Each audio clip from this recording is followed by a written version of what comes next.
end.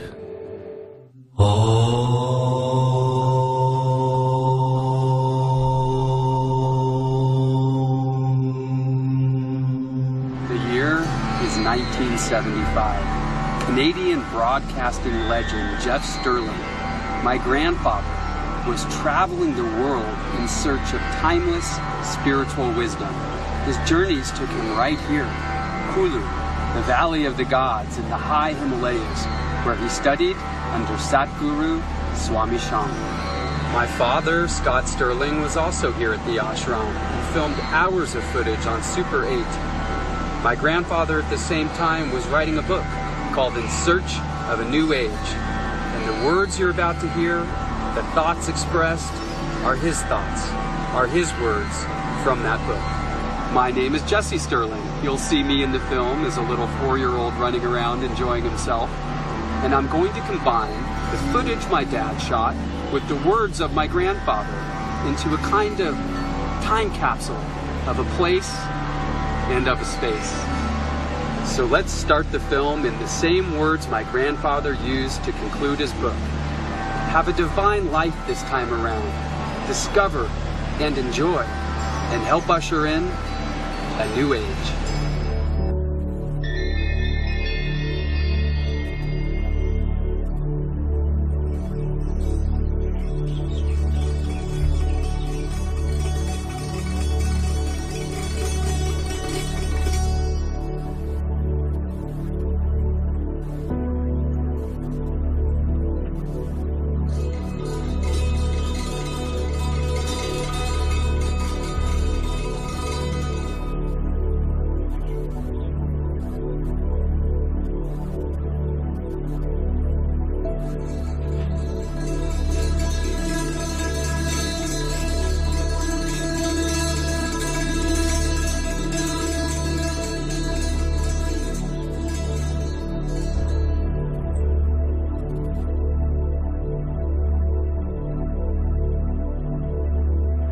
As a young man growing up in Newfoundland, an island province in the easternmost part of Canada, my first awareness of the existence of different levels of consciousness came through reading various books which I had difficulty comprehending with the rational mind. This awakened in me my own inner search for higher consciousness. It was a little like Jonathan Livingston Seagull discovering the vast potentials of flying. I began to believe, like Jonathan, that our only limitation in life is our own thought process, and that our own bodies are nothing but thought in form, and by expanding the thought, one could make the form anything one wanted to be.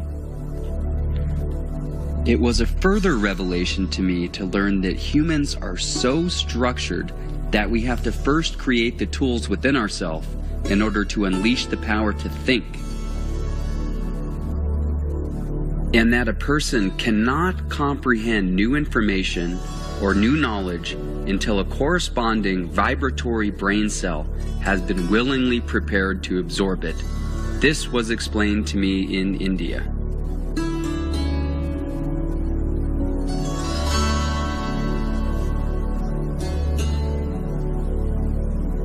It slowly became obvious to me that in order to comprehend the possibilities of changing one's level of consciousness, one had first to destroy, or at least control, all negative thoughts, which are such a powerful force in closing off our minds to new thoughts. Each cell is endowed as a living organism with sufficient intelligence to perform its necessary duties.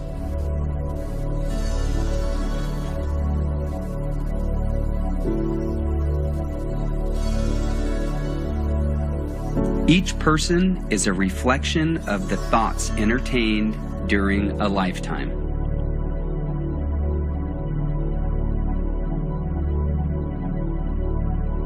The more light of knowledge we put on anything, the more we dispel the darkness of ignorance.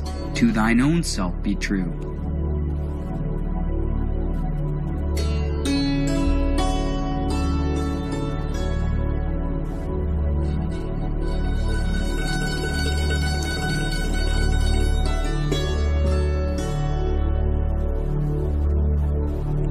This world is slowly approaching the threshold of a new consciousness.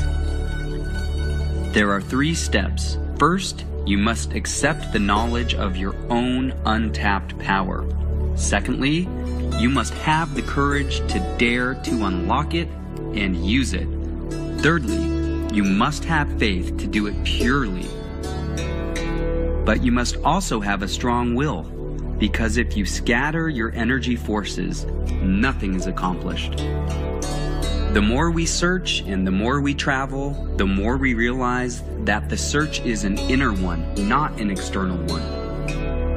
As long as we think it is external, we can never find it.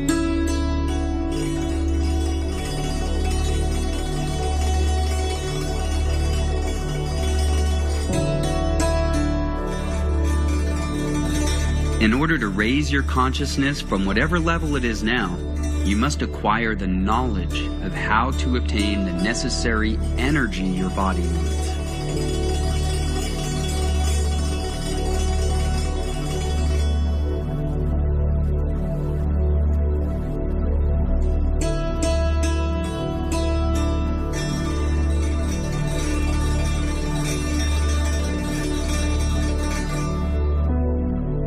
If you know somebody who is generally always positive, you will be attracted to them because they give off energy.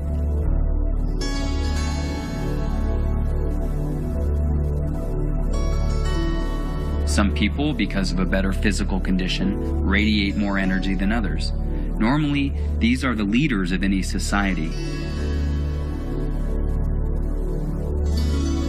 Knowledge is light. The more light we throw on a subject, the greater the understanding. And the greater the understanding, the greater the power we have. Knowledge is power.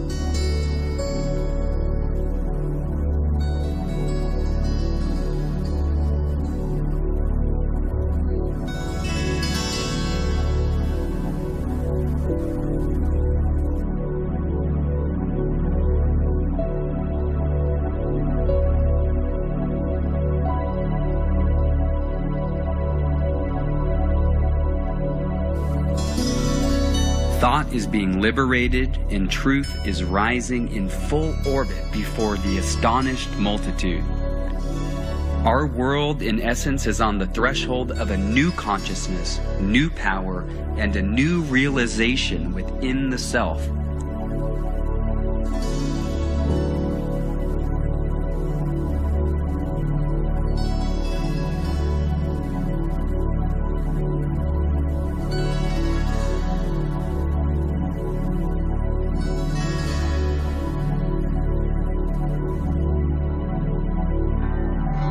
We start to feel that there must be more to know and more knowledge to learn, but it appears very elusive.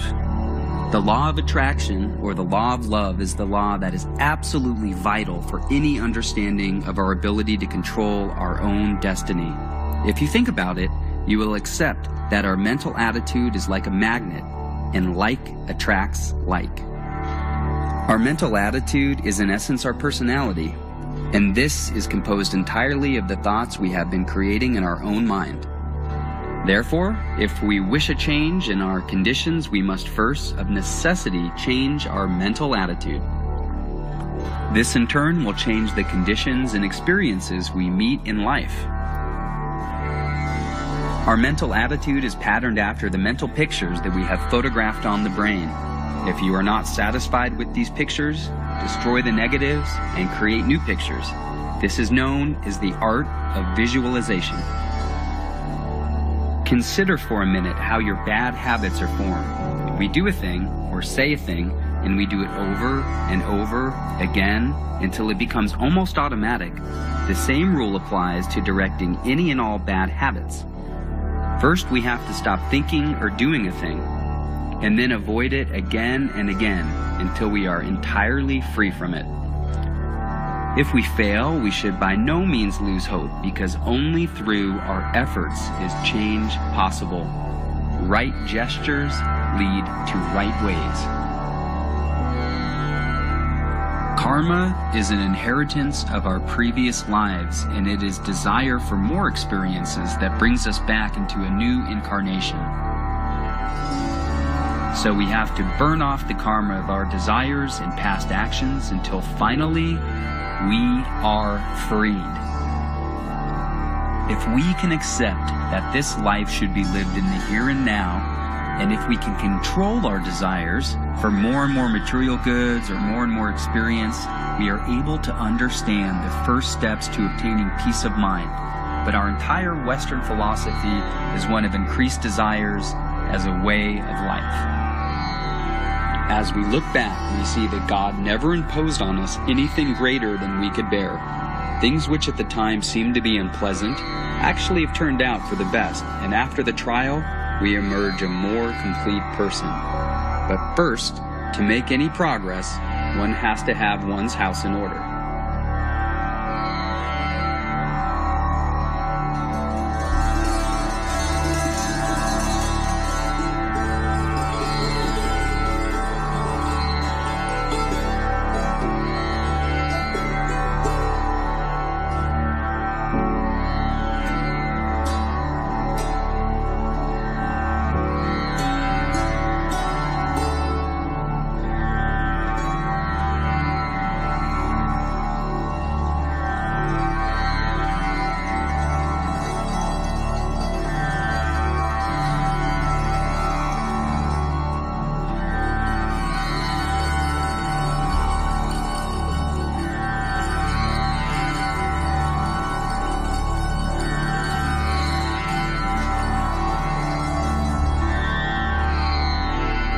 When we are ready to find a teacher, one will appear. A really sincere and genuine guru will tell you immediately that he is simply a channel, a reflection of your own self. The true guru is within yourself. All gurus will tell you that first you have to learn how to meditate. This means that you have to sit quietly and comfortably with your back straight, in an upright chair, or if you can, in the lotus position. In the beginning, do this for 20 minutes in the morning and evening. First, when you sit quietly, take 10 very deep breaths slowly. Hold the breath in for a few seconds and then slowly release it. This has the effect of calming the body down. Loss of energy is one of our greatest problems. We use up energy every time we speak.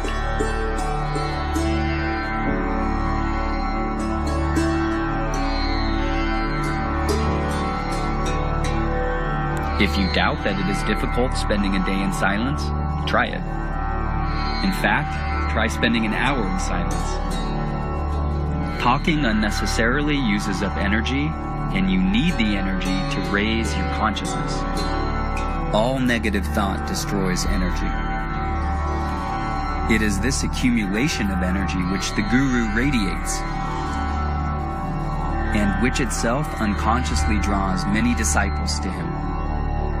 The guru uses the energy to enhance meditation and to experience new states of consciousness which simply cannot be achieved by those who lack energy and lack the secrets of accumulating it.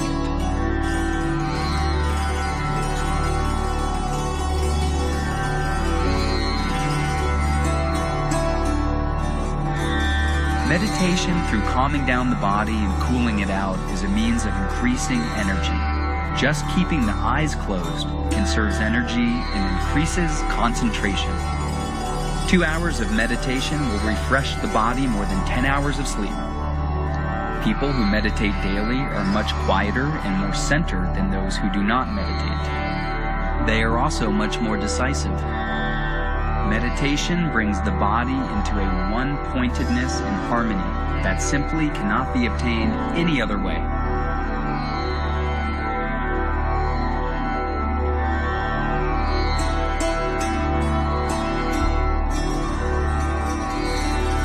Slowly but subtly, meditation changes the vibratory level, creating more control over one's own thought process.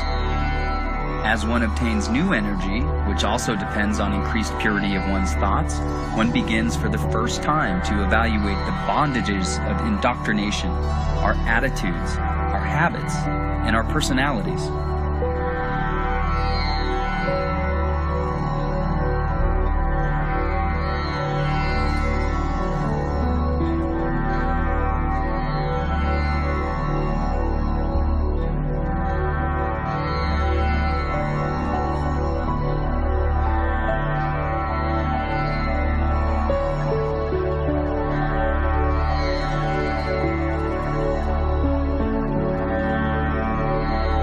"2,000 years ago, Jesus spoke of the brotherhood of man and the fatherhood of God. He told us if we had eyes to see and ears to hear, we could understand." The messages of Jesus are really simple. Love yourself, and you will be able to love others. Respect yourself, and you will be able to respect others.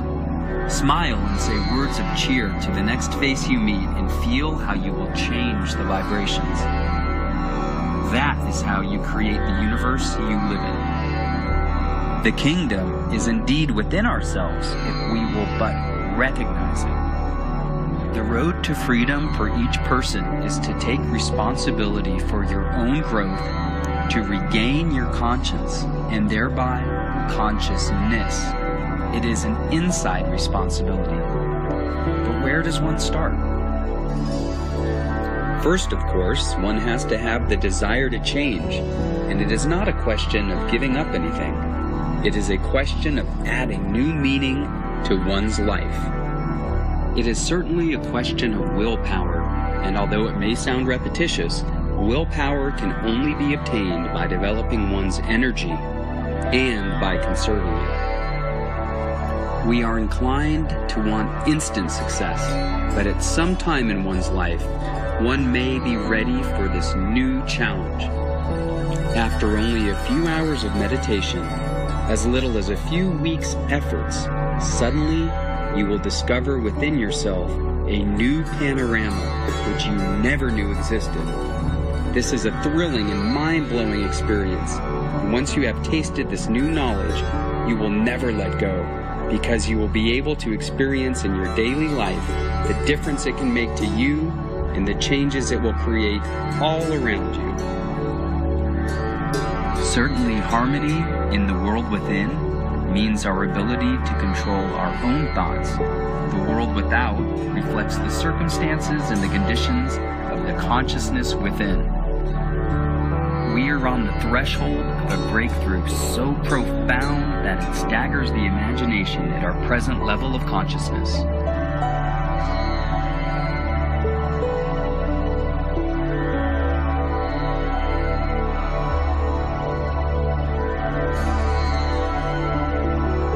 We are not evolving in the sense that we need to acquire additional potential. That potential already exists within us. It is now the question of unlocking the energy we all possess to be able to utilize this additional huge untapped reservoir. The secret of miracles is in the secret of this additional utilization of energy. Right now, all of us know that the very room we are sitting in has dozens of television and radio signals passing through it. And if we have a receiver tuned to the proper frequency, we can pick them up. Our mind is such a receiver. Creative people who can compose great works are picking up from cosmic consciousness. They are receivers tuning in. It is all part of the unfolding of new knowledge, which is coming into the Western world at a phenomenal rate and will change in a very short number of years every theory we now have.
Self-discipline is necessary to develop and utilize energy locked within us, which must be unlocked if we are to raise our consciousness.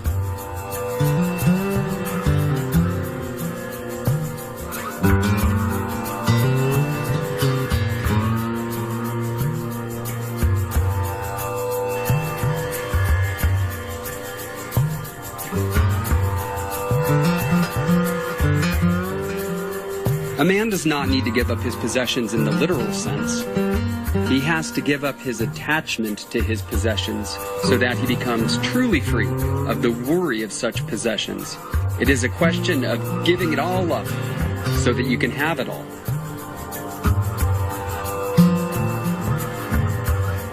All gain is the result of an accumulative consciousness, and all loss is the result of a scattering of consciousness. We can use our energy positively, or we can use our energy negatively.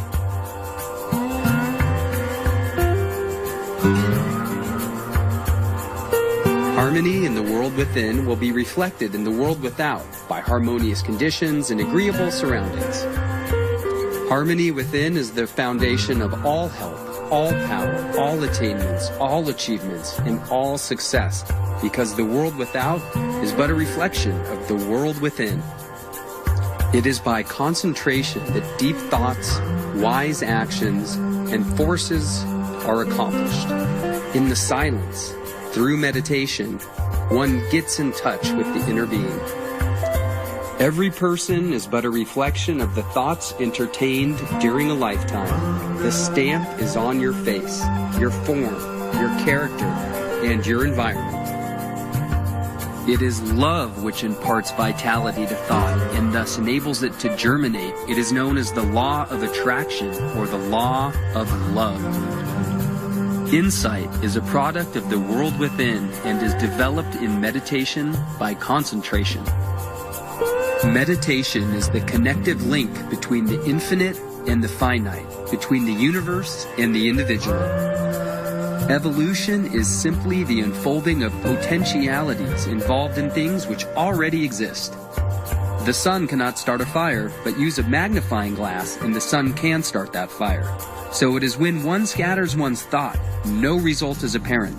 But by focusing this power of thought on any single purpose, through concentration for any length of time, nothing becomes impossible.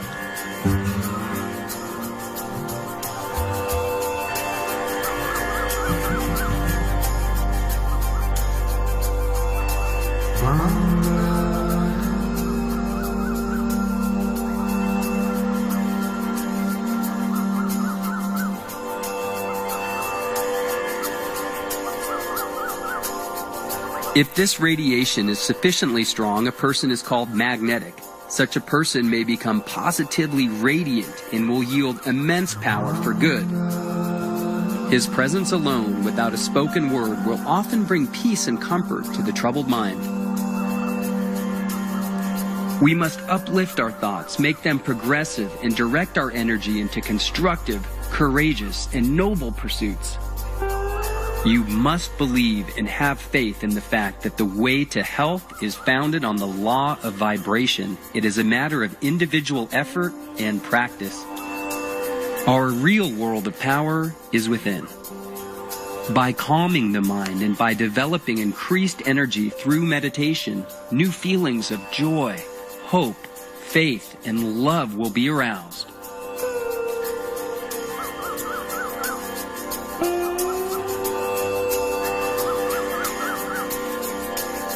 If you train yourself to see and realize the inner eye, which is perfect, complete, wholesome, and always healthy, pure knowledge will be manifested.